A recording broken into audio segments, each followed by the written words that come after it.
Shoba Fetu, Ngu Smooth the Phone Chaser. I've been fortunate enough to spend some time behind the wheel of the updated Suzuki DZire. I've loved pretty much a lot of the things that this car offers, especially considering the starting price. It's a budget sedan after all, so don't expect anything too crazy. But for the price and what's on offer here, I'm really happy. It's not gonna be a long video, but I'll try and cover all the bases as much as I can. So stay along. Don't forget to like, comment, and subscribe. Otherwise, let's get into the review of the Suzuki DZire. What do you think about this color?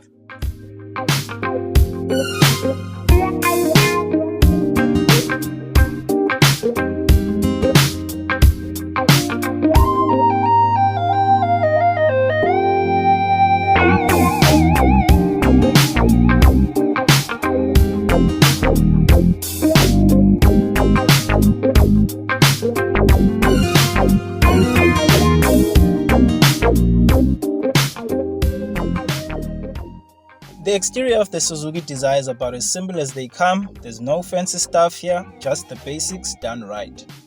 From the front, we see a piano black finish which is underscored by a chrome strip, and then there's a set of halogen headlamps at each corner.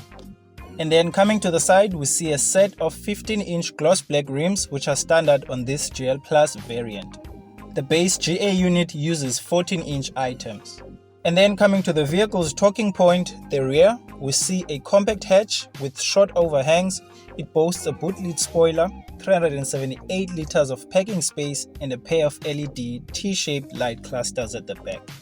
Now I know a lot of people don't necessarily like how the rear has been done, but it had to be like this because pretty much every DZire that's been there before this one, they've all pretty much had this quirky looking rear hatch, so I guess everyone just has to live with it. Prospective owners can choose from up to 7 body paint colors, including this alluring blue pearl metallic.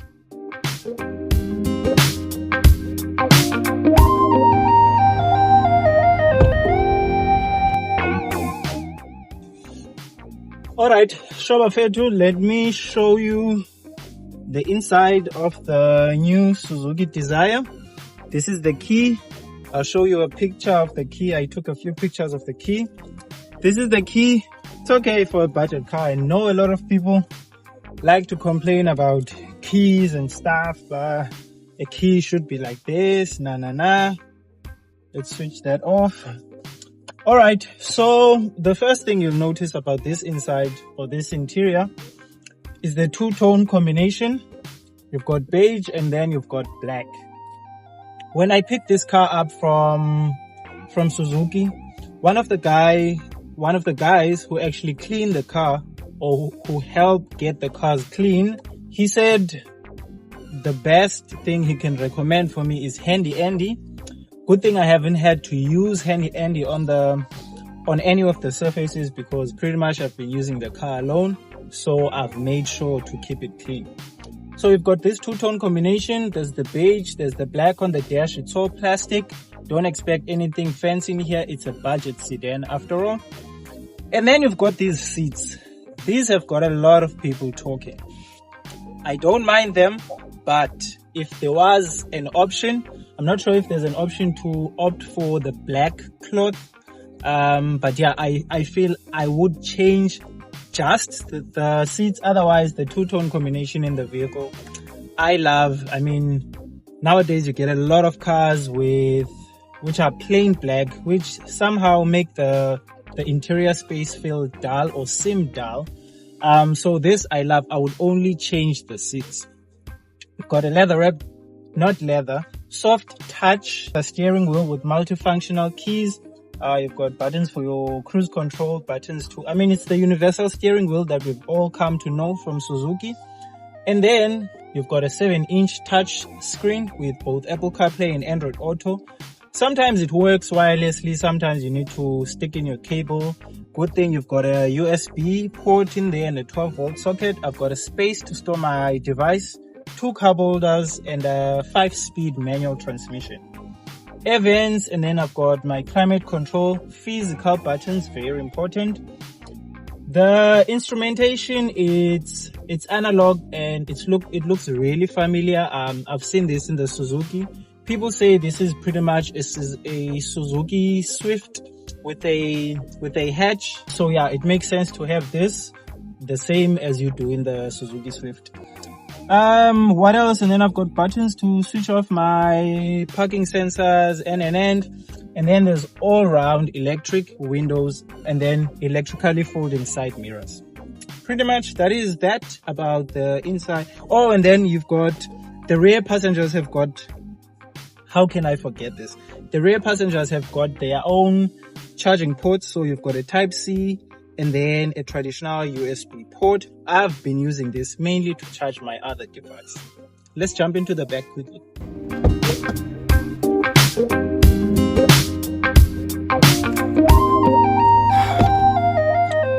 Alright, here we are once again at the back of the DZire. As you can see, I've got plenty of space, knee room, and then my feet, I can tuck them under the front seat. This is in my usual driving position. So I've got plenty of knee room, headroom is okay. And then as I've mentioned in the front, you've got all round electric windows. So rear passengers can control their own windows and they go all the way down. You still have this two-tone combination. You've got your black and then you've got your beige. The seats don't recline, but I'm a tall guy, so yeah.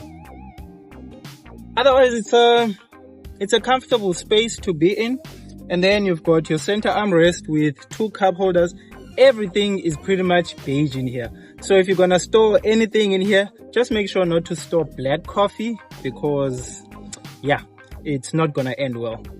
Yeah, I've pretty much kept these at their lowest because they reduce visibility into the rear when you're driving. So I've pretty much kept them like this. Yeah, and then you've got, oh, this one doesn't have it, but you've got rear pockets on the seat backs. I don't know why this doesn't have this. And then I've got bottle holders for my bottles. Let's see if this is going to fit in here. There. So instead of storing coffee, store a bottle of water. Nice tip, eh? Oh yeah, before I go, here's my other device. It's charging there. And then I've got rear air vents. Yeah.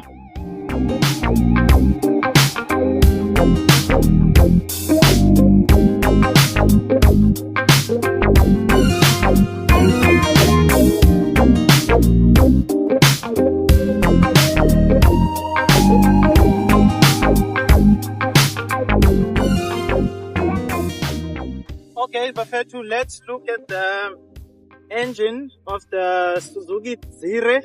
I met one of the Nigerians before I got here, and he was like, "Hey, my guy, are you shooting the Suzuki DZire?" And I'm like, "Oh, it makes sense why you guys call it that." But anyway, let's look at what powers the Suzuki DZire.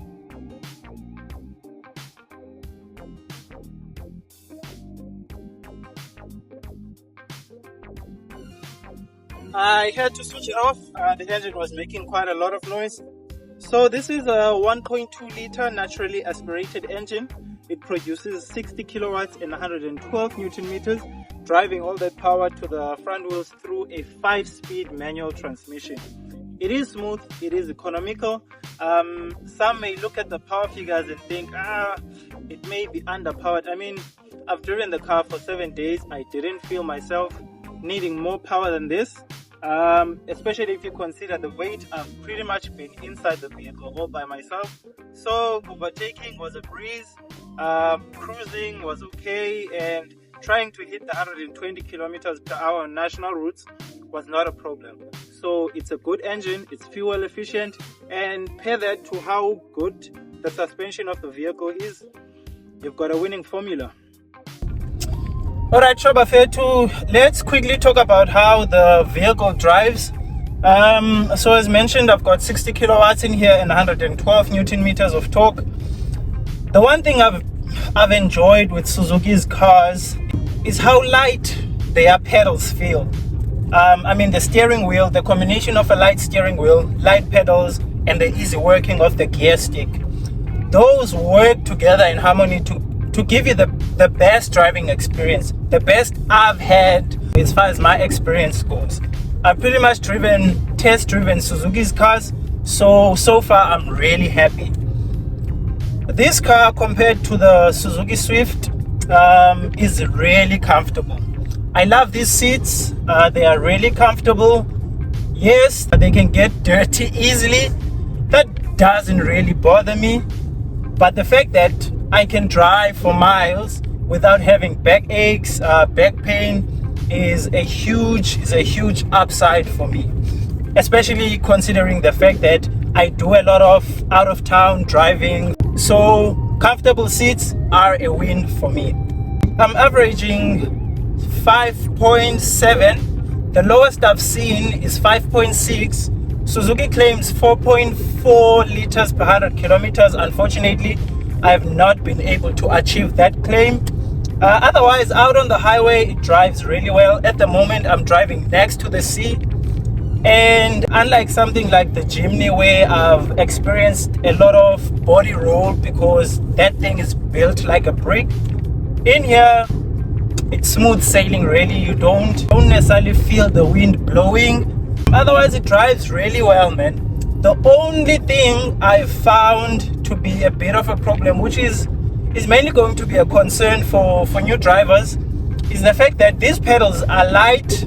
That is nice, but they are so light in such a way that when you are trying to perform a clutch balance, it's difficult to know where the biting point is. So most of the time, especially when I'm on inclines per se and I'm clutch balancing, every now and again I would find the car, especially under pressure situations, I would stall the vehicle. So a few days I was like, you know what, I need to be patient with the car and learn to listen and feel the vehicle, what it's doing. So I feel that is something someone will be able to get used to the longer they live with the vehicle. I've pretty much lived with the car for 7 days and I've been able to ace it in like 2-3 days.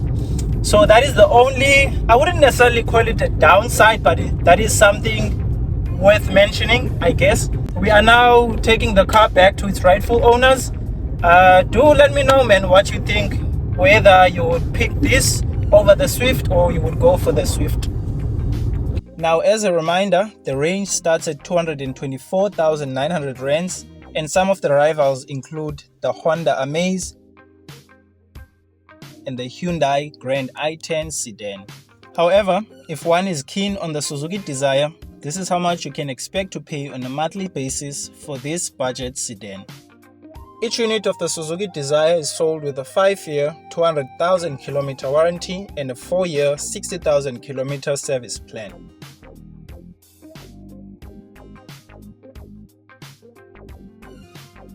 Alright, Bafethu, I'm back where my journey with the Suzuki DZire started. This was pretty much love at first sight for me, because when I went to pick up the Suzuki Jimny, I saw this car, and then unfortunately this is not the car I was supposed to get, so I got the Jimny, and then a week later this is the car I came and got. So after having spent 7 days with the car, I've loved it. I've enjoyed it very much. It's very fuel efficient, but as I was saying, I pretty much loved the car for the entire time. I've enjoyed it. I've driven to Port Alfred and back. I'm not sure how many kilometers I've done with the car. But yeah, we've come to the end of the review of the Suzuki DZire. If you are looking to get into a budget vehicle, budget hatch, budget sedan in this case, I mean, don't think twice. It's pretty much the same as the Suzuki Swift. With that being said, Bafethu, we've come to the end of the review of the Suzuki DZire. Don't forget to like, comment and subscribe. Our next video will be on the